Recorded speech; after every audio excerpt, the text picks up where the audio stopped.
Price lord. ಯೇಸು ಕ್ರಿಸ್ತನ ಹೆಸರಿನಲ್ಲಿ ಜಯದ ವಾಕ್ಯ ಕಾರ್ಯಕ್ರಮಕ್ಕೆ ನಾನು ಸ್ವಾಗತಿಸ್ತಾ ಇದ್ದೇನೆ. ಬನ್ನಿ, ಇವತ್ತಿನ ದಿನವು ಕರ್ತನಿಂದ ನೇಮಿಸಲ್ಪಟ್ಟಿದೆ. ಇದನ್ನು ನಾವು ಆನಂದ ಪಡೋಣ, ಸಂತೋಷ ಪಡೋಣ. ಸಂತೋಷ ಆನಂದದೊಡನೆ ನಾವು ತಂದೆಯ ದೇವರನ್ನು ಆರಾಧಿಸುವ, ಘನಪಡಿಸುವ, ಮಹಿಮೆ ಪಡಿಸುವ. ಆತನ ಒಳ್ಳೆಯವನು, ಆತನ ಪ್ರೀತಿ, ಆತನ ಕೃಪೆ ಶಾಶ್ವತವಾದದ್ದು. ನಾವು ವಾಕ್ಯ ಧ್ಯಾನ ಮಾಡುವ ಮುಂಚೆ ಸ್ವಲ್ಪ ಹೊತ್ತು ಆರಾಧನೆ ಮಾಡುವ, ಮತ್ತೆ ನಾವು ದೇವರ ವಾಕ್ಯವನ್ನು ಧ್ಯಾನ ಮಾಡುವ. Hallelujah, praise the Lord. ಬನ್ನಿ ಪ್ರಿಯರೇ, ಈ ಬೆಳಗಿನ ಜಾವದಲ್ಲಿ ನಮ್ಮ ಕರ್ತನನ್ನು ಆರಾಧಿಸೋಣ. ನಮ್ಮ ಆಶ್ರಯವು, ನಮ್ಮ ಕೋಟೆಯು, ನಮ್ಮ ಸಹಾಯಕನು, ಯಾವಾಗಲೂ ನಮ್ಮ ನಡೆಸುವ ಆತನು, ನಮ್ಮನ್ನು ಪ್ರೀತಿಸುವ ಆತನನ್ನು ಸಂತೋಷದಿಂದ ಹೃದಯಪೂರ್ವಕವಾಗಿ ನಾವು ಹಾಡೋಣ, ನಾವು ಸ್ತುತಿಸೋಣ.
ದೇವರ ನಾಮಕ್ಕೆ ಸ್ತೋತ್ರವಾಗಲಿ. ಇವತ್ತು ನಾವು ಧ್ಯಾನಕ್ಕೆ ತೆಗೆದುಕೊಂಡಂತಹ ದೇವರ ವಾಕ್ಯದ ಭಾಗ ಅಪೊಸ್ತಲ ಪೌಲನು ಬರೆದ 2 ಕೊರಿಂಥದ ಪತ್ರಿಕೆ 5ನೇ ಅಧ್ಯಾಯ 20ನೇ ವಚನವನ್ನು ನಾವು ಧ್ಯಾನ ಮಾಡುವ. 2 Corinthians 5 chapter 20 verse. ಓಕೆ, ನಾವು ಕ್ರಿಸ್ತನ ರಾಯಭಾರಿಗಳಾಗಿದ್ದೇವೆ. ದೇವರೇ ನಮ್ಮ ಮೂಲಕ ಬುದ್ಧಿ ಹೇಳುವ ಹಾಗಾಯಿತು. ದೇವರೊಂದಿಗೆ ಸಮಾಧಾನವಾಗಿರೆಂದು ಕ್ರಿಸ್ತನ ಹೆಸರಿನಲ್ಲಿ ನಿಮ್ಮನ್ನು ಬೇಡಿಕೊಳ್ಳುತ್ತೇನೆ. ಇಲ್ಲಿ ಅಪೊಸ್ತಲ ಪೌಲ ಹೇಳುತ್ತಾನೆ, ನಾವು ಅಂದರೆ ಅವನನ್ನು ಸೇರಿಸಿ ಆತನು ಹೇಳ್ತಾನೆ, ಪ್ರತಿಯೊಬ್ಬ ವಿಶ್ವಾಸಿಗೆ ಹೇಳುತ್ತಾನೆ, ಪ್ರತಿಯೊಬ್ಬ ಬಾರ್ನಗೇನಾದ ಆತ್ಮದಲ್ಲಿ ಹೊಸದಾಗಿ ಹುಟ್ಟಿದಂಥ ವಿಶ್ವಾಸಿಗಳಿಗೆ ಆತನು ಸೇರಿಸಿ ಹೇಳ್ತಾನೆ, ನಾವು ಕ್ರಿಸ್ತನ ರಾಯಭಾರಿಗಳಾಗಿದ್ದೇವೆ. We are the ambassador of Christ. ನಾವು ಕ್ರಿಸ್ತನ ಅಂಬಾಸಿಡರ್ಗಳಾಗಿದ್ದೇವೆ, ರಾಯಭಾರಿಗಳು. ಒಂದು ದೇಶದಿಂದ ಮತ್ತೊಂದು ದೇಶಕ್ಕೆ ರಾಯಭಾರಿ ಇರ್ತಾನೆ. ಫಾರ್ ಎಕ್ಸಾಂಪಲ್, ಭಾರತ ದೇಶದ ರಾಯಭಾರಿ ಆತನು ಸಿಂಗಾಪುರದಲ್ಲಿದ್ದರೆ ಅವನಿಗೆ ಭಾರತ ದೇಶದ ಪರವಾಗಿ ಅವನಿಗೆ ಒಂದು ಪವರ್ ಆಫ್ ಅಟರ್ನಿ ಕೊಡಲ್ಪಡುತ್ತದೆ, ಅಧಿಕಾರ ಕೊಡಲ್ಪಡುತ್ತದೆ. ಅಲ್ಲಿ ಏನು ಅವನು ಅನುಮತಿಸ್ತಾನೋ ಇಲ್ಲಿ ಅನುಮತಿಸಲ್ಪಡುತ್ತದೆ, ಅಲ್ಲಿ ಏನು ಅವನು ತಡೆ ಹಿಡಿತಾನೋ ಇಲ್ಲಿ ಅದು ತಡೆ ಹಿಡಿಯಲ್ಪಡುತ್ತದೆ. ಆ ರಾಯಭಾರಿಗೆ ಇಡೀ ಭಾರತ ದೇಶದ ಏನು ಶಕ್ತಿ ಇದೆ, ಸಾಮರ್ಥ್ಯ ಇದೆ, ಅದೆಲ್ಲ ಅವನಿಗೆ ಬ್ಯಾಕಪ್ ಮಾಡುತ್ತದೆ. ಓಕೆ, ಫಾರ್ ಎಕ್ಸಾಂಪಲ್, ಭಾರತ ದೇಶದ ವ್ಯಕ್ತಿ ಸಿಂಗಾಪುರದಲ್ಲಿದ್ದರೆ ಒಂದು ವೇಳೆ ಅವನ ಪಾಸ್ಪೋರ್ಟ್ ರಿನ್ಯೂ ಆಗಬೇಕಂತ ಹೇಳಿದರೆ ಅವನಲ್ಲಿ ಎಂಬೆಸಿಗೆ ಹೋದರೆ, ದೂತಾವಾಸಕ್ಕೆ ಹೋದರೆ ಅಲ್ಲಿ ಅವನ ಪಾಸ್ಪೋರ್ಟ್ ಎಕ್ಸ್ಟೆನ್ಷನ್ ಆಗ್ತದೆ ಅಥವಾ ರಿನ್ಯೂ ಆಗ್ತದೆ. ನೋಡ್ತೇವೆ, ಅಲ್ಲಿ ರಿನ್ಯೂ ಆಯಿತು ಅಂತ ಹೇಳಿದರೆ ಅದು ಇಲ್ಲಿ ಬರುವಾಗ ಅದೇ ರಿನ್ಯೂ ಆಗಿರುತ್ತದೆ, ಅಥವಾ ಇಲ್ಲಿಂದ ಬೇರೆ ಕಂಟ್ರಿಗೆ ಸಹ ಅದು ಹೋಗಬಹುದು. ಯಾಕಂದರೆ ಒಬ್ಬ ರಾಯಭಾರಿಗೆ ಅಲ್ಲಿ ಅಥಾರಿಟಿ ಇದೆ. ಆತನು ಭಾರತ ದೇಶವನ್ನು ರೆಪ್ರೆಸೆಂಟ್ ಮಾಡುತ್ತಾನೆ, ಪ್ರತಿನಿಧಿಸ್ತಾನೆ, ಅವನಿಗೆ ಅಧಿಕಾರದೊಂದಿಗೆ ಕಳುಹಿಸಲ್ಪಟ್ಟಿದೆ. ಅದೇ ರಾಯಭಾರಿ ಭಾರತ ದೇಶಕ್ಕೆ ಬಂದರೆ ಆ ಭಾರತ ದೇಶದಲ್ಲಿ ಅವನಿಗೆ ಯಾವ ಅಧಿಕಾರ ಇಲ್ಲ. ಅವನು ಯಾವ ದೇಶದಿಂದ ಯಾವ ದೇಶಕ್ಕೆ ಅವನು ಕಳುಹಿಸಲ್ಪಟ್ಟಿದ್ದಾನೋ ಆ ದೇಶದಲ್ಲಿ ಅವನು ಕಾರ್ಯಪ್ರವರ್ತನಾಗುತ್ತಾನೆ. ಪ್ರಿಯರೇ, ಯೇಸು ಸ್ವಾಮಿ ಒಂದು ಮಾತು ಹೇಳಿದ, ತಂದೆ, ನಾನು ನಿನ್ನ ವಾಕ್ಯವನ್ನು ಇವರಿಗೆ ಕೊಟ್ಟಿದ್ದೇನೆ. ನಾನು ಲೋಕದವನು ಅಲ್ಲದೆ ಇರುವ ಪ್ರಕಾರ ಇವರು ಕೂಡ ಲೋಕದವರಲ್ಲ. ಆದ್ದರಿಂದ ಲೋಕವು ಇವರ ಮೇಲೆ ದ್ವೇಷ ಮಾಡಿದೆ. ಓಕೆ, 17-14ನೇ ವಚನದಲ್ಲಿ ನಾವು ಓದಿದ್ರೆ ನಮಗೆ ಸಿಗ್ತದೆ, ನಾನು ನಿನ್ನ ವಾಕ್ಯವನ್ನು ಇವರಿಗೆ ಕೊಟ್ಟಿದ್ದೇನೆ. ನಾನು ಲೋಕದವನಲ್ಲದೆ ಇರುವ ಪ್ರಕಾರ ಇವರು ಲೋಕದವರಲ್ಲ.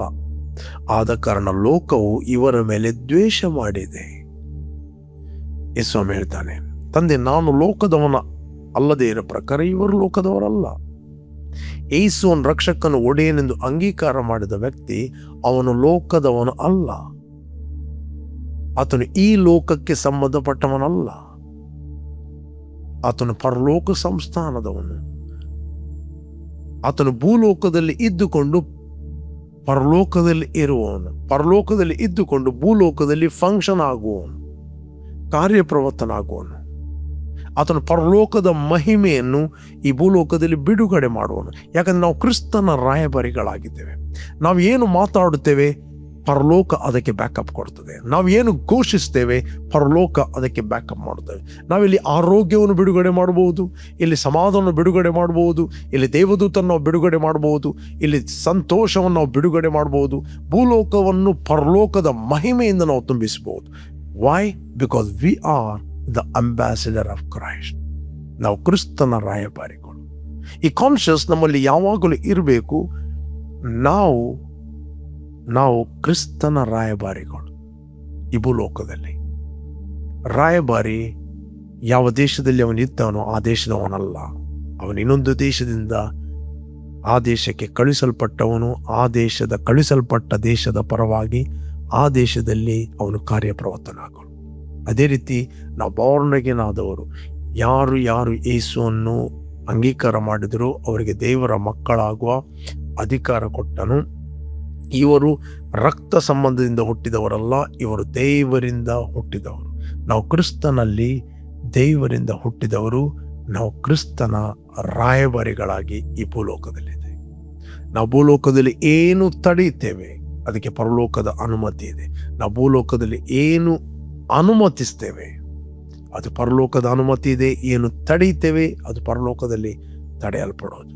ಅದರಿಂದ ಒಬ್ಬ ರಾಯಭಾರಿ ಫಂಕ್ಷನ್ ಆಗುವುದು ಹೇಗೆ ಅಂತ ಹೇಳಿದ್ರೆ ಅವನ ಮಾತುಗಳಿಂದ. We need to speak heavenly word. ನಾವು ಭೂಲೋಕದ ಮಾತುಗಳನ್ನು ಮಾತಾಡುವವರಲ್ಲ. ನಾನು ಲೋಕದ ಲ್ಯಾಂಗ್ವೇಜನ್ನು ಒಬ್ಬ ಅಂಬಾಸಿಡರ್ ಮಾತಾಡುವನಲ್ಲ. ಲೋಕ ಹೇಳ್ತದೆ ರೋಗ, ನಾವು ಹೇಳ್ತೇವೆ ಆರೋಗ್ಯ. ಲೋಕ ಹೇಳ್ತದೆ ಫೇಲಿಯರ್, ನಾವು ಹೇಳ್ತೇವೆ ಐ ಆಮ್ ಸಕ್ಸಸ್, ನಾನು ಸಫಲನಾಗಿದ್ದೇನೆ. ಲೋಕ ಹೇಳ್ತದೆ ಯು ಆರ್ ಪೂರ್, ಕ್ರಿಸ್ತನಲ್ಲಿ ನಾವು ಹೇಳ್ತೇವೆ ಐ ಆಮ್ ರಿಚ್. ಕ್ರಿಸ್ತನಲ್ಲಿ ಅಪ್ರಮೇಯವಾದ ಐಶ್ವರ್ಯ ನಮ್ಮಲ್ಲಿದೆ. We are speaking different language. V cannot speak this language. ಈ ಲೋಕ ಸಂಬಂಧವಾದ ಲ್ಯಾಂಗ್ವೇಜನ್ನು ನಾವು ಮಾತಾಡುವವರಲ್ಲ, ನಾವು ಪರಲೋಕ ಸಂಬಂಧವಾದ ಲ್ಯಾಂಗ್ವೇಜನ್ನು ಮಾತಾಡುವವರು. ನಮ್ಮ ಲ್ಯಾಂಗ್ವೇಜ್ ಬೇರೆ. ನಮ್ಮ ಲ್ಯಾಂಗ್ವೇಜ್ ಪರಲೋಕದ ಲ್ಯಾಂಗ್ವೇಜ್. ಲೋಕ ಹೇಳ್ತದೆ ಯು ಆರ್ ವೀಕ್, ಪರಲೋಕ ಹೇಳ್ತದೆ ಯು ಆರ್ ಸ್ಟ್ರಾಂಗ್. ನೀವು ಹೇಳಬೇಕು ನಾವು ಕ್ರಿಸ್ತನಲ್ಲಿ ಬಲಾಢ್ಯರು. ನೀವು ಪ್ರತಿಯೊಂದು ಲೋಕದ 5 ಇಂದ್ರಿಯಗಳಿಂದ ಏನು ನಿಮಗೆ ಇನ್ಫಾರ್ಮೇಶನ್ ಬರ್ತದೆ ಅದನ್ನು ನಿರಾಕರಿಸಿ ಅಮೂಲ್ಯವಾದ ನಿಮ್ಮ ಒಳಗೆ ಏನು ಅಮೂಲ್ಯ ಇಟ್ಟಿದ್ದಾನೆ ಅದನ್ನೇ ನೀನು ಮಾತಾಡಿದರೆ ಬೈಬಲ್ ಹೇಳ್ತದೆ ನೀವು ನನ್ನ ಬಾಯಂತಿರುವೆ. You will be my mouthpiece. ಅದಕ್ಕೆ ಬೈಬಲ್ ಹೇಳ್ತಿದೆ ನಾವು ಕ್ರಿಸ್ತನ ರಾಯಭಾರಿಗಳಾಗಿದ್ದೇವೆ. ಬೈಬಲ್ ದೇವರೇ ನಮ್ಮ ಮೂಲಕ ಬುದ್ಧಿ ಹೇಳುವ ಹಾಗೆ ಆಯಿತು. ಹಾಗಾದರೆ ನೀವು ದೇವರ ಬಾಯ ಆಗಬೇಕಾದ್ರೆ, ದೇವರ ಪರವಾಗಿ ಮಾತಾಡಬೇಕಾದ್ರೆ ನೀನು ಲೋಕ ಸಂಬಂಧವಾದ ಭಾಷೆಯನ್ನು ಮಾತಾಡುವುದಲ್ಲ, ನೀನು ಆತ್ಮ ಸಂಬಂಧವಾದ ಭಾಷೆಯನ್ನು ಮಾತಾಡಬೇಕು. ಆತ್ಮ ಸಂಬಂಧವಾದ ಭಾಷೆ ಯಾವುದಂತ ಹೇಳಿದರೆ ಪರಲೋಕದಲ್ಲಿ ರೋಗ ಇಲ್ಲ, ಆತ್ಮ ಸಂಬಂಧದಲ್ಲಿ ರೋಗ ಇಲ್ಲ.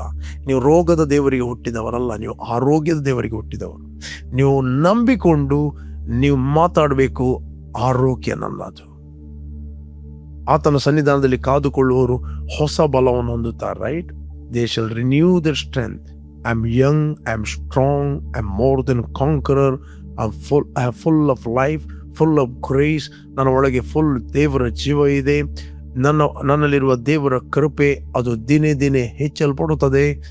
ನಾನು ಎಕ್ಸಲೆಂಟ್ ಆಗಿದ್ದೇನೆ, ನಾನು ಕ್ರಿಸ್ತನಲ್ಲಿ ಚುರುಕಾಗಿದ್ದೇನೆ, ನಾನು ಬುದ್ಧಿವಂತನಾಗಿದ್ದೇನೆ, ಕ್ರಿಸ್ತನಲ್ಲಿ ನಾನು ಪರಲೋಕ ಸಂಸ್ಥಾನದವನಾಗಿದ್ದೇನೆ, ಕ್ರಿಸ್ತನಲ್ಲಿ ನಾನು ಜಯಶಾಲಿಗಳಿಂದ ಜಯಶಾಲಿಯಾಗಿದ್ದೇನೆ, ಕ್ರಿಸ್ತನನ್ನು ಅಧಿಕಾರದಲ್ಲಿ ನಡೆಯುವನಾಗಿದ್ದೇನೆ, ಜಯದಲ್ಲಿ ನಡೆಯುವನಾಗಿದ್ದೇನೆ.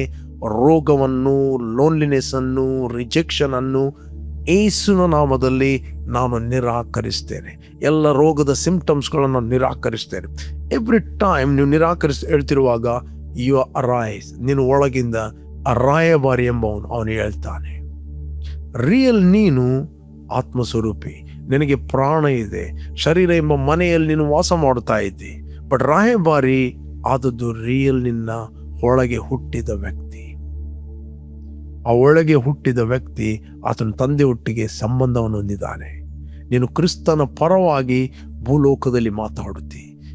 ನೀನು ಪ್ರತಿಯೊಂದು ಮಾತುಗಳು, ವಾಕ್ಯವನ್ನು ಮಾತಾಡುವುದಂದರೆ you are representing Jesus on this earth. Yesu Kristha ನಿನ್ನ ಪರವಾಗಿ ಪರಲೋಕದಲ್ಲಿ ರಿಪ್ರೆಸೆಂಟಿವ್ ಆಗಿದ್ದಾನೆ. ನೀನು ಕ್ರಿಸ್ತನ ಪರವಾಗಿ ಇಲ್ಲಿ ರಿಪ್ರೆಸೆಂಟ್ ಆಗಿದ್ದೀನಿ. ಆತನು ಶಿರಸ್ಸಾಗಿ ಪರಲೋಕದಲ್ಲಿದ್ದಾನೆ, ನಾವು ದೇಹವಾಗಿ ಭೂಲೋಕದಲ್ಲಿದ್ದೇವೆ. We are one spirit with him. ನಾವು ಆತನೊಂದಿಗೆ ಒಂದು ಆತ್ಮವಾಗಿದೆ. ಪ್ರಿಯರೇ, ಈ ಕಾನ್ಷಿಯಸ್ನೆಸ್ಸನ್ನು ಯಾವಾಗಲೂ ನಾವು ಮೇಂಟೈನ್ ಮಾಡಬೇಕು. ಈ ಕಾನ್ಷಿಯಸ್ನೆಸ್ಸನ್ನು ಯಾವಾಗಲೂ ಮೇಂಟೈನ್ ಮಾಡಬೇಕು. ಯಾವಾಗ ನೀವು ಮಾತಾಡುತ್ತೀರಿ ಆ ಒಂದು ಕಾನ್ಷಿಯಸ್ ನಿಮ್ಮ ಒಳಗೆ ಇರ್ತದೆ, ಸ್ಪಿರಿಚುವಲ್ ಕಾನ್ಷಿಯಸ್. ನೀವೆಷ್ಟು ಶಾರೀರಿಕ ಮಾತುಗಳನ್ನು ಮಾತಾಡುತ್ತೀರಿ, ಎಷ್ಟು ನೀವು ಲೌಕಿಕ ಮಾತುಗಳು ಮಾತಾಡ್ತೀರಿ, ನಿಮ್ಮ ಒಳಗಿನ ಮನುಷ್ಯ ಅಲ್ಲಿ ಮರೆಯಾಗುತ್ತಾನೆ. ನಿಮ್ಮ ಒಳಗಿನ ಮನುಷ್ಯ ಮುಚ್ಚಲ್ಪಡುತ್ತಾನೆ. ನೀವೆಷ್ಟು ನಂಬಿಕೆಯಲ್ಲಿ ಕ್ರಿಸ್ತನಲ್ಲಿ ಯಾರಾಗಿದ್ದೀರಿ? ನೀವು ಕ್ರಿಸ್ತನ ರಾಯಭಾರಿಗಳಾಗಿದ್ದೀರಿ, ಕ್ರಿಸ್ತನಲ್ಲಿ ನೀತಿವಂತರಾಗಿದ್ದೀರಿ, ಕ್ರಿಸ್ತನಲ್ಲಿ ಹೊಸ ಸೃಷ್ಟಿ, ಈಗ ಪೂರ್ವ ಸ್ಥಿತಿ ಹೋಯಿತು, ಎಲ್ಲವೂ ನೂತನವಾಯಿತು. ಎಷ್ಟು ನೀವು ಮಾತಾಡುತ್ತೀರಿ ಕ್ರಿಸ್ತನಲ್ಲಿ ನೀವು ಯಾರಾಗಿದ್ದೀರಿ ಎಂದು ನೀವು ಪ್ರಕಟಿಸ್ತಿರುವಾಗ ನಿಮ್ಮ ಇನ್ನರ್ ಮ್ಯಾನ್, ಪರಲೋಕದಿಂದ ಬಂದವನು, ದೇವರಿಂದ ಹುಟ್ಟಿದವನು, ಅವನೇನಾಗುತ್ತಾನೆ? ದಿನೇ ದಿನೇ ನೂತನವಾಗುತ್ತಾನೆ. ದಿನೇ ದಿನೇ ಅದನ್ನು ಅಭಿವೃದ್ಧಿ ಆಗುತ್ತಾನೆ. ದಿನೇ ದಿನೇ ನೀವು ಕ್ರಿಸ್ತನಲ್ಲಿ ಪ್ರಜ್ವಲಿಸ್ತೀರಿ. ದಿನೇ ದಿನೇ ನೀವು ನಂಬಿಕೆಯಿಂದ ನಂಬಿಕೆಗೆ, ಮಹಿಮೆಯಿಂದ ಮಹಿಮೆಗೆ, ಪ್ರಭಾವದಿಂದ ಅಧಿಕ ಪ್ರಭಾವಕ್ಕೆ, ಬೆಳಕಿನಿಂದ ಅಧಿಕ ಪ್ರಭಾವಕ್ಕೆ ನೀವು ಬೆಳೆಯುತ್ತೀರಿ. ಈ ಕಾನ್ಷಿಯಸ್ ನಿಮ್ಮಲ್ಲಿ ಯಾವತ್ತೂ ಇರಲಿ. ಭೂಲೋಕದಲ್ಲಿ ನೀವು ಕ್ರಿಸ್ತನ ರಾಯಭಾರಿಗಳಾಗಿದ್ದೀರಿ. ಪ್ರತಿಯೊಬ್ಬ ಕ್ರಿಸ್ತನಲ್ಲಿ ಹೊಸದಾಗಿ ಹುಟ್ಟಿದ ವ್ಯಕ್ತಿ ಆತನು ಕ್ರಿಸ್ತನ ರಾಯಭಾರಿ. You are the ambassador of Christ. Praise God. ನಾವು ನೋಡ್ತೇವೆ, ಒಬ್ಬ ಅಂಬಾಸಿಡರಿಗೆ ಈ ಭೂಲೋಕದಲ್ಲಿ ಭಾರತ ದೇಶದ ಅಂಬಾಸಿಡರ್ ಆದರೆ, ಆತನು ಸಿಂಗಾಪುರ ಅಥವಾ ಬೇರೆ ಯಾವುದೇ ಒಂದು ದೇಶದಲ್ಲಿ ಇರುವುದಾದರೆ ಅವನಿಗೊಂದು ದೂತವಾಸ ಇರ್ತದೆ. ದೂತವಾಸದ ಮನೆಯ ಸುತ್ತಲೂ ಸೆಕ್ಯೂರಿಟಿ ಇರ್ತದೆ. ನಿಮಗೆ ಗೊತ್ತಾ, ದೇವರು ನಿಮ್ಮನ್ನು ಭೂಲೋಕದಲ್ಲಿ ರಾಯಭಾರಿಯಾಗಿ ಕಳಿಸ್ತಾನೆ ಮಾತ್ರ ಅಲ್ಲ, ಫುಲ್ ಹೆವನ್ಲಿ ಸೆಕ್ಯೂರಿಟಿಯೊಟ್ಟಿಗೆ ನಿಮ್ಮನ್ನು ಕಳಿಸ್ತಾನೆ. ಪ್ರತಿಯೊಬ್ಬ ವಿಶ್ವಾಸಿ ಆತನ ದೇವದೂತರಿಂದ ಆವರಿಸಲ್ಪಟ್ಟಿದ್ದಾನೆ. You are surrounded by angels. ಆ ದೇವದೂತರು ಯಾಕೆ ನಿಮ್ಮ ಪರವಾಗಿ ಆಕ್ಟಿವೇಟ್ ಆಗುವುದಿಲ್ಲ ಅಂತ ಹೇಳಿದ್ರೆ, ನೀವು ಅಂಬಾಸಿಡರ್ ಆಗಿ ಆಕ್ಟ್ ಮಾಡಲಿಲ್ಲ. ವಾಕ್ಯ ಏನು ಹೇಳ್ತದೆ ಅದನ್ನು ಡೀಪ್ ಆಗಿ ನಾವು ಮೆಡಿಟೇಟ್ ಮಾಡಿಕೊಂಡು ನೀವು ಕಾರ್ಯಪ್ರವೃತ್ತರಾದರೆ ಆ ಅಂಬಾಸಿಡರಿಗೆ ಆ ದೇವದೂತರುಗಳು ಆಕ್ಟಿವೇಟ್ ಆಗುತ್ತಾರೆ. ನೀವು ಯಾವತ್ತು ವಿಚ್ ಕ್ರಾಫ್ಟ್ನ ಬಗ್ಗೆ ಭಯ ಪಡಬೇಕಾಗಿಲ್ಲ. ನೀವು ಯಾವತ್ತು ಅಲ್ಲಿ ಸೊಳ್ಳೆ ಬಂತು, ಅಲ್ಲಿ ದುಷ್ಟಶಕ್ತಿ ಬಂತು, ಅಲ್ಲಿ ವಿಚ್ ಕ್ರಾಫ್ಟ್ ಬಂತು, ಅಲ್ಲಿ ಲಿಂಬೆ ಬಿಸಾಡಿದ್ದಾರೆ, ಅಲ್ಲಿ ಹೂಡಿ ಬಿಸಾಡಿದ್ದಾರೆ, ಇದೆಲ್ಲ ಬಗ್ಗೆ ನೀವು ಥಿಂಕ್ ಮಾಡೋದಿಲ್ಲ. ನೀವು ಥಿಂಕ್ ಮಾಡುತ್ತೀರಿ, ನೀವು ಕ್ರಿಸ್ತನಲ್ಲಿ ಯಾರು, ಕ್ರಿಸ್ತನಲ್ಲಿ ನಿಮ್ಮ ಅಧಿಕಾರ ಏನು, ಕ್ರಿಸ್ತನಲ್ಲಿ ನಿಮ್ಮ ಸ್ಥಾನ ಏನು, ಕ್ರಿಸ್ತನಲ್ಲಿ ನಿಮ್ಮ ಮಹಿಮೆ ಏನು, ಕ್ರಿಸ್ತನಲ್ಲಿ ಯಾವ ದೇಶಕ್ಕೆ ಈ ಭೂಲೋಕದಲ್ಲಿದ್ದೀರಿ, ಕ್ರಿಸ್ತನಲ್ಲಿ ಒಬ್ಬ ಅಂಬಾಸಿಡರಿಗೆ ಇರುವಂಥ ಜವಾಬ್ದಾರಿ ಏನು, ಒಬ್ಬ ರಾಯಭಾರಿ ಏನು ಮಾತಾಡುತ್ತಾನೆ. ಅವನು ತನ್ನಷ್ಟಕ್ಕೆ ಮಾತಾಡುವುದಿಲ್ಲ, ಅವನು ಕಳಿಸಲ್ಪಟ್ಟ ದೇಶದ ಪರವಾಗಿ ಮಾತಾಡ್ತಾನೆ, ದೇಶದ ಪರವಾಗಿ ವೀಸಾ ರಿಲೀಸ್ ಮಾಡ್ತಾನೆ, ದೇಶದ ಪರವಾಗಿ ಪಾಸ್ಪೋರ್ಟ್ ರಿಲೀಸ್ ಮಾಡ್ತಾನೆ. ಆತನು ಏನು ತಡೆ ಹಿಡಿತಾನೆ, ಇಲ್ಲಿ ತಡೆ ಹಿಡಿಯಲ್ಪಡುತ್ತದೆ. ಅವನೊಂದೊಂದು ಮಾತಿನ ವಿಷಯದಲ್ಲಿ ಕೇರ್ಫುಲ್ ಆಗಿರುತ್ತಾನೆ, ಒಂದೊಂದು ಸಿಗ್ನೇಚರ್ನ ವಿಷಯದಲ್ಲಿ ಕೇರ್ಫುಲ್ ಆಗಿರುತ್ತಾನೆ. ರೈಟ್? ಅಂಬಾಸಿಡರ್ ಸುಮ್ಮನೆ ಅಲ್ಲ, ಅವನದು ಏನೇ ಸಿಗ್ನೇಚರಿಗೆ ವ್ಯಾಲ್ಯೂ ಇದೆ. ಯಾಕೆ? ಆತನು ಪವರ್ ಆಫ್ ಅಟರ್ನಿ ಒಟ್ಟಿಗೆ ಬಂದಿದ್ದಾನೆ. ಅದೇ ರೀತಿ ಬೈಬಲ್ ಹೇಳುತ್ತೆ, ನೀವು ಕ್ರಿಸ್ತನ ರಾಯಭಾರಿಗಳಾಗಿದ್ದೀರಿ. ದೇವರೊಂದಿಗೆ ಸಮಾಧಾನವಾಗಿ, ಕ್ರಿಸ್ತನಲ್ಲಿ ಸಮಾಧಾನವಾಗಿರಿ ಎಂದು ನಾವು ಹೇಳುವರಾಗಿದ್ದೇವೆ. ದೇವರೇ ನಮ್ಮ ಮೂಲಕ ಮಾತಾಡುವನಾಗಿದ್ದಾನೆ, ಬುದ್ಧಿ ಹೇಳುವನಾಗಿದ್ದಾನೆ, ಕೌನ್ಸಿಲ್ ಮಾಡುವನಾಗಿದ್ದಾನೆ. ನೀವು ರಾಯಭಾರಿಗಳಾಗಿ ಮಾತಾಡುವಾಗ ದೇವರು ನಿಮ್ಮ ಮೂಲಕ ಜನರಲ್ಲಿ ಮಾತಾಡುತ್ತಾನೆ. ಒಬ್ಬ ರಾಯಭಾರಿ ಮಾತಾಡುವುದಂದರೆ ದೇವರು ಅವನಲ್ಲಿ ಮಾತಾಡೋದು. ಒಬ್ಬ ವಿಶ್ವಾಸಿ ಮಾತಾಡೋದಂದ್ರೆ ದೇವರು ಅವನ ಹತ್ರ ಮಾತಾಡೋದು. Praise God. ನೀವು ಯಾವಾಗ ಎಲ್ಲ ಲೌಕಿಕವಾದ ಈ ಥಾಟ್ಸ್ಗಳು ರಿಜೆಕ್ಟ್ ಮಾಡುತ್ತೀರಿ, ಫಸ್ಟ್ ಆಫ್ ಆಲ್ ನಿಮ್ಗೆ ಗೊತ್ತಿರಬೇಕು, ಯೇಸು ಹೇಳಿದ, ತಂದೆ, ನಾನು ನಿನ್ನ ವಾಕ್ಯಗಳು ಇವರಿಗೆ ಕೊಟ್ಟಿದ್ದೇನೆ, ನಾನು ಲೋಕದವನಲ್ಲದೆ ಇರುವ ಪ್ರಕಾರ ಇವರು ಲೋಕದವರಲ್ಲ, ಆದ್ದರಿಂದ ಲೋಕವು ಇವರ ಮೇಲೆ ದ್ವೇಷ ಮಾಡ್ತಾ ಇದೆ. ನೀವು ಲೋಕದವರಾಗಿದ್ದರೆ ಲೋಕವು ನಿಮ್ಮನ್ನು ತನ್ನವರೆಂದು ನಿಮ್ಮ ಮೇಲೆ ಮಮತೆ ಇಡ್ತಿತ್ತು. ನಾನು ಲೋಕದವನಲ್ಲದೆ ಇರುವ ಪ್ರಕಾರ ಇವರು ಲೋಕದವರಲ್ಲ. ನಿಮಗೆ ಯೇಸು ಸ್ವಾಮಿ ಹೇಳಿದ್ದಾನೆ, ನಾವು ಮೇಲಿನಿಂದ ಹುಟ್ಟಿದವರು, ನಾವು ಲೋಕದಲ್ಲಿದ್ದರೂ ಲೋಕಾನುಸಾರವಾಗಿ ಯುದ್ಧ ಮಾಡುವವರಲ್ಲ, ಲೋಕದವರಲ್ಲ. ಪೌಲ ಹೇಳ್ತಾನೆ, ನಾವು ಲೋಕಾನುಸಾರವಾಗಿ ಯುದ್ಧ ಮಾಡುವವರಲ್ಲ. ನಾವು ಉಪಯೋಗಿಸುವ ಆಯುಧಗಳು ಬಾಂಬ್ ಗರ್ನಾಳ್ಗಳಲ್ಲ. ನಾವು ಉಪಯೋಗಿಸುವ ಆಯುಧಗಳು ದೇವರ ಎಣಿಕೆಯಲ್ಲಿ ಬಹು ಬಲವುಳ್ಳವುಗಳಾಗಿವೆ. ನ್ಯಾಚುರಲ್ ವಾರ್ ರೂಮರ್ಸ್ಗಳನ್ನು ನಾವು ಸ್ಟಾಪ್ ಮಾಡುವರಾಗಿದ್ದೇವೆ through prayer, through declaration. Why? We are the body of Christ. ನಾವು ಕ್ರಿಸ್ತನ ದೇಹವಾಗಿದ್ದೇವೆ, ನಾವು ಕ್ರಿಸ್ತನ ರಾಯಭಾರಿಗಳಾಗಿದ್ದೇವೆ.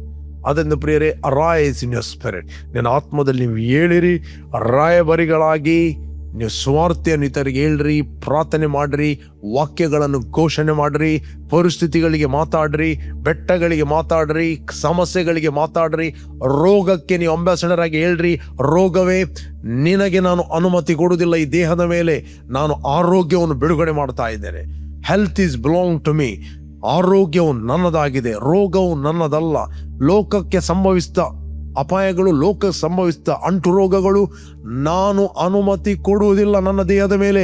In the name of Jesus I reject. ನಾನು ಅದನ್ನು ನಿರಾಕರಿಸ್ತೇನೆ.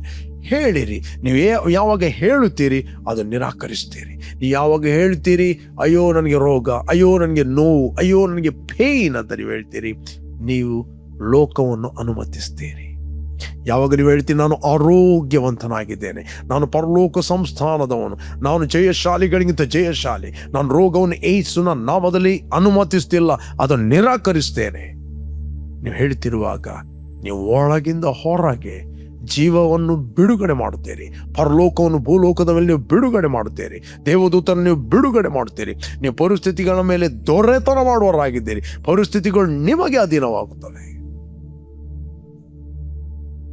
You will walk in authority and dominion. ಪ್ರೇರೆ, ಈ ವಚನವನ್ನು ಒಬ್ಬ ರಾಯಭಾರಿ ಅಂದರೆ ಏನು ಅಂತ ಧ್ಯಾನ ಮಾಡ್ರಿ. ಮೇ ಬಿ ನೀವು ತುಂಬ ಕಲಿತಿರ್ಬೋದು ರಾಯಭಾರಿಗಳ ಬಗ್ಗೆ. ಒಂದು ದೇಶದ ರಾಯಭಾರಿ ಅದರ ಬಗ್ಗೆ ನಿಮಗೆ ನಾಲೆಜ್ ಇದ್ರೆ ಅದನ್ನು ಸ್ಪಿರಿಚುವಲಿ ಕನ್ವರ್ಟ್ ಮಾಡ್ರಿ, ಸ್ಪಿರಿಚುವಲಿ ಮೆಡಿಟೇಟ್ ಮಾಡ್ರಿ. ರಾಯಭಾರಿಗೆ ಇರುವಂಥ ಅಧಿಕಾರ ಏನು, ರಾಯಭಾರಿ ಏನು ಮಾಡುತ್ತಾನೆ, ರಾಯಭಾರಿ ಹೇಗೆ ಇನ್ನೊಂದು ದೇಶದಲ್ಲಿ ಫಂಕ್ಷನ್ ಆಗುತ್ತಾರೆ ಒಂದು ದೇಶದ ಪರವಾಗಿ. ಅದೇ ರೀತಿ ನಾವು ಲೋಕದವರಲ್ಲ, ನಾವು ಪರಲೋಕ ಸಂಸ್ಥಾನದವರು. ನಾವು ಲೋಕದಲ್ಲಿ ಇದ್ದೇವೆ, ಲೋಕಾನುಸಾರವಾಗಿ ಜೀವಿಸ್ಲಿಕ್ಕೆ ಅಲ್ಲ, ಲೋಕಾನುಸಾರವಾಗಿ ಮಾತಾಡಲಿಕ್ಕೆ ಅಲ್ಲ, ನಾವು ಪರಲೋಕದ ಮಾತುಗಳು ಮಾತಾಡಲಿಕ್ಕೆ. ಪರಲೋಕದಿಂದ ಬಂದವನು ಪರಲೋಕದ ಮಾತುಗಳು ಮಾತಾಡುತ್ತಾನೆ, ಭೂಲೋಕದವನು ಭೂಲೋಕದ ಮಾತುಗಳು ಮಾತಾಡುತ್ತಾನೆ. ಯೇಸು ಹೇಳಿದ ರೈಟ್. ನಾವು ಪರಲೋಕದ ಮಾತುಗಳು ಮಾತಾಡೋರು, ಭೂಲೋಕದ ಮಾತುಗಳು ಮಾತಾಡೋರು. ನಾವು ಫೇಲಿಯರ್ಗಳು ಮಾತಾಡೋರಲ್ಲ, ನಾವು ಕೊರತೆಗಳು ಮಾತಾಡೋರಲ್ಲ, ನಾವು ಮರಣವನ್ನು ಮಾತಾಡೋರಲ್ಲ, ನಾವು ಜೀವವನ್ನು ಮಾತಾಡೋ. ಯಾಕೆ? ನಾವು ಕ್ರಿಸ್ತನ ರಾಯಭಾರಿಗಳಾಗಿ ಭೂಲೋಕದಲ್ಲಿದ್ದೇವೆ. ಪ್ರತಿ ಬೆಳಿಗ್ಗೆ ಹೇಳಿರಿ, ಒಳಗಿಂದ ಹೇಳ್ರಿ, ವಾಕ್ಯಗಳು ನಂಬಿ ಹೇಳಿರಿ. ಫಸ್ಟ್ ನಂಬಿ ಹೇಳಲಿಕ್ಕೆ ಆಗೋದಿಲ್ಲ, ಟಂಗ್ಸಲ್ಲಿ ಮಾತಾಡ್ರಿ. ಪ್ರೇ ಇನ್ ಟಂಗ್ಸ್, ಅಂತರದಲ್ಲಿ ಎತ್ತು ಮಾತಾಡಿ. ಓಕೆ, ಕೇವಲ ಬಲಬಲ ಅಲ್ಲ. ಯಾರು ವಾಣಿಯನ್ನು ಆಡುತ್ತಾ ಪ್ರಾರ್ಥಿಸಿದವನು ಅವನು ದೇವರ ಸಂಗಡ ಮಾತಾಡುತ್ತಾನೆ. ನಾನು ವಾಣಿಯನ್ನು ಆಡುತ್ತಾ ಪ್ರಾರ್ಥಿಸುವನು, ಆತನು ಬೈಬಲ್ ಹೇಳ್ತದೆ ಅವನು ಆತ್ಮ ಪ್ರೇರಿತರಾಗಿ ರಹಸ್ಯ ಅರ್ಥಗಳು ಮಾತಾಡುತ್ತಾನೆ. ನೆಕ್ಸ್ಟ್ 14 ಅಪೊಸ್ತಲ ಪೌಲ್ ಹೇಳ್ತಾನೆ, ಫಸ್ಟ್ ಕೊರಿಂಥಿಯನ್ 1 ಕೊರಿಂಥ 14ನೇ ಅಧ್ಯಾಯ 14ನೇ ವಚನ ಇರ್ತದೆ, ನಾನು ವಾಣಿಯನ್ನು ಆಡುತ್ತಾ ಪ್ರಾರ್ಥಿಸುತ್ತಿರುವಾಗ ನನ್ನ ಆತ್ಮವು ಪ್ರಾರ್ಥಿಸುವುದು, ನನ್ನ ಬುದ್ಧಿಯು ನಿಷ್ಫಲವಾಗಿರುವುದು. ಆ ಆತ್ಮ ಎಂಬವನು ಅಂಬಾಸಿಡರ್, ಆತ್ಮ ಎಂಬವನು ರಿಯಲ್ ಯು. ನೀನು ಶರೀರ ನಿನ್ನ ಮನೆ, ಪ್ರಾಣ ನಿನಗೆ ಇರುವಂಥದ್ದು. ಓಕೆ ಪ್ರೇರೆ, ಯಾರು ನೀವು ಫಸ್ಟ್ ಟೈಮ್ ವೀಕ್ಷಿಸ್ತಾ ಇದ್ದೀರಿ, ಯೇಸುವನ್ನು ರಕ್ಷಕರು ಒಡೆಯನೆಂದು ಅಂಗೀಕಾರ ಮಾಡಲಿಲ್ಲ, ಇದು ನಿಮ್ಮ ಸಮಯ. ನಿಮ್ಮ ಹೃದಯದಲ್ಲಿ ಯೇಸುವನ್ನು ಕರೆಯಿರಿ, ನಿಮಗೆ ದೇವರ ಮಕ್ಕಳಾಗುವ ಅಧಿಕಾರ ಕೊಡಲ್ಪಡುತ್ತದೆ. ಭೂಮಿ ಆಕಾಶಗಳನ್ನು ಉಂಟು ಮಾಡಿದ ಸರ್ವಶಕ್ತನಾದ ನನ್ನ ತಂದೆ, ಯೇಸುವಿನ ನಾಮದಲ್ಲಿ ನಾವು ನಿನ್ನ ಸನ್ನಿಧಾನದಲ್ಲಿದ್ದೇವೆ. ಯೇಸುವೆ, ನೀನು ಸುರಿಸಿದ ರಕ್ತದ ಮೂಲಕ ನಮ್ಮ ಅಪರಾಧಗಳು ಪರಿಹಾರವಾಗಿ ನಮಗೆ ಬಿಡುಗಡೆ ಆಯಿತು. ನಾವು ಮರಣದಿಂದ ಪಾರಾಗಿ ಕ್ರಿಸ್ತನಲ್ಲಿ ಜೀವಕ್ಕೆ ಸೇರಿದ್ದೇವೆ. ನಮ್ಮ ಹಳೆಯ ಮನುಷ್ಯನು ಕ್ರಿಸ್ತನೊಡನೆ ಸತ್ತಿದ್ದಾನೆ, ಹೂಣಲ್ಪಟ್ಟಿದ್ದಾನೆ. ನಾವು ಕ್ರಿಸ್ತನೊಡನೆ ಎದ್ದು ಬಂದಿದ್ದೇವೆ. ನಾವು ಕ್ರಿಸ್ತನಲ್ಲಿ ಪರಲೋಕದ ರಾಯಭಾರಿಗಳಾಗಿದ್ದೇವೆ. ನಾವು ಕ್ರಿಸ್ತನಲ್ಲಿ, ನಾವು ಭೂಲೋಕದಲ್ಲಿದ್ದವರು ಭೂಲೋಕಾನುಸಾರವಾಗಿ ನಾವು ನಡೆಯುವರಲ್ಲ. Thank you lord. ನಾವು ಪರಲೋಕ ಸಂಸ್ಥಾನದವರು. ಯೇಸುವೆ, ನೀ ನಮಗೋಸ್ಕರ ಸತ್ತು ಹೂಣಲ್ಪಟ್ಟು 3ನೇ ದಿನ ಪುನರುತ್ಥನಾಗಿದ್ದೇನೆ. ನಾವು ನಮ್ಮ ಹೃದಯದಲ್ಲಿ ನಂಬಿದ್ದೇವೆ. ನಾವು ನಿತ್ಯ ಜೀವನ ಹೊಂದಿದ್ದೇವೆ. ನಾವು ದೇವರ ಮಕ್ಕಳಾಗಿದ್ದೇವೆ. ನಾವು ಪರಲೋಕ ಸಂಸ್ಥಾನದವರಾಗಿದ್ದೇವೆ. ಯೇಸು ನಾಮದಲ್ಲಿ ತಂದೆ, ದೇವರ ನಾಮಕ್ಕೆ ಸ್ತೋತ್ರವಾಗಲಿ. ನೀವು ವಾಕ್ಯವನ್ನು ಕೇಳಿದಿರಿ. ಯಾರು ಇವತ್ತು ಬರ್ತ್ಡೇ ಮತ್ತು ವೆಡ್ಡಿಂಗ್ ಆ್ಯನಿವರ್ಸರಿ ಸೆಲೆಬ್ರೇಟ್ ಮಾಡ್ತಾ ಇದ್ದೀರಿ, ನಿಮಗೋಸ್ಕರ ನಾವು ಪ್ರಾರ್ಥನೆ ಮಾಡ್ತೇವೆ. Blessed happy birthday and blessed happy wedding anniversary. Thank you lord. ತಂದೆ, ಯಾರು ಬರ್ತ್ಡೇ ಮತ್ತು ವೆಡ್ಡಿಂಗ್ ಆನಿವರ್ಸರಿ ಸೆಲೆಬ್ರೇಟ್ ಮಾಡ್ತಾ ಇದ್ದಾರೆ ಅವರಿಗೋಸ್ಕರ ನಾವು ಪ್ರಾರ್ಥನೆ ಮಾಡ್ತಾ ಇದ್ದೇವೆ.